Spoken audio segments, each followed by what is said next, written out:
আমার মনে হয় যদি বর্তমান সরকার আলোকপাত করেন, গুরুত্ব দেন, তাহলে এখন যে বিরাজমান সংকট রয়েছে সেই সংকট অতি সহজেই সমাধান করা সম্ভব।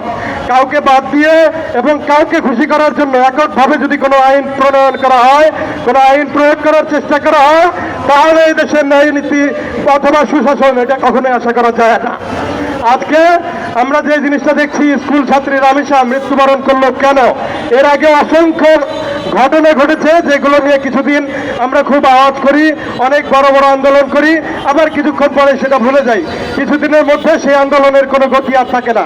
তাই আজকে আমরা জাতীয় ছাত্র সমাজের পক্ষ থেকে এই কথাটা নিশ্চিতভাবে বলতে চাই, আমরা যে অগ্রযাত্রা আজকে থেকে শুরু করলাম, ইনশাআল্লাহ সারা বাংলাদেশের ন্যায় বিচার নিশ্চিত করার জন্য, নারী ও শিশুর নিরাপত্তা নিশ্চিত করার জন্য ক্যাম্পাসে ছাত্ররা পরীক্ষা দিতে আসবেন সেই নিরাপত্তার প্রত্যাশা করে ক্যাম্পাসে যে সকল বৈষম্য রয়েছে, বিশেষ করে ছাত্রের প্রথম পরিচয় সে একজন ছাত্র, কে কোন দলের আদর্শ অনুসরণ করলো, কে কোন কাজ করলো, সেই কাজের বিচার হতে পারে, কিন্তু কোনো আদর্শ যদি সেটা ভালো কাজের জন্য থাকে সেটাকে অন্যায় হিসেবে গণ্য করা যাবে না।